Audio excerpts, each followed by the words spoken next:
কিছু মানুষ রে যে এদের জন্য বিএমপি ছাড়া পাইছে। ফল একটা কথা মাথায় রাখো, বিএমপি না থাকলে, বিএনপি যদি এই 15 বছর না থাকতো বাংলাদেশে, তাহলে এই 5 আগস্ট আসতো না, আর কি জানি কয় আসিফ নাহিদ উপদেষ্টা হইতো না, আর আজকে এই এনসিপি দলও তৈরি হইতো না।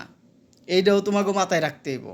শেখ হাসিনার প্ল্যান এইটাই ছিল যে বাপে রাজতন্ত্র করতে পারে নাই, তার প্রতিজ্ঞা ছিল সে রাজতন্ত্র করব।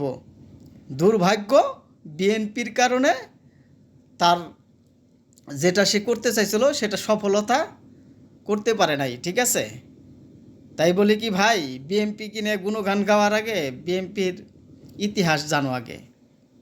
ঠিক আছে, আর তোমরা কি করছাও, তোমরা আন্দোলন শুরু করে দিয়া হারুনের ভাতের হোটেলে যায় বিবৃতি দিছাও যে আমরা আন্দোলন প্রত্যাহার করলাম। মানুষ কিন্তু এগুলো ভুলে নাই এখনো, মাথায় রাখো। ঠিক আছে, তাই আসিফ নাহিদ তোমাদেরকে বলি ভাই, তোমরাও আন্দোলন শুরু করে দিছাও, কিন্তু আন্দোলন তোমরা করো নাই।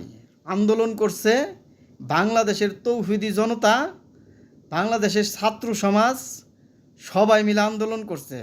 কিন্তু তার ফল তো তোমরা একলা ভোগ করতে চাও। ঢাকার ভিতরে এতগুলা বিশ্ববিদ্যালয়, এতগুলা কলেজ, কোনো জায়গায় থেকে তোমরা একজন প্রতিনিধি নেও নাই, একজন ছাত্রদেরকে নেও নাই। শুধু তোমরা 4 জন তোমাদের স্বার্থটুকু বুঝছাও। ঠিক আছে, অতএব তোমরা কিন্তু আন্দোলন শুরু করে দিয়ে হারুনের ভাতের হোটেলে যেয়ে বসে আসছিলে।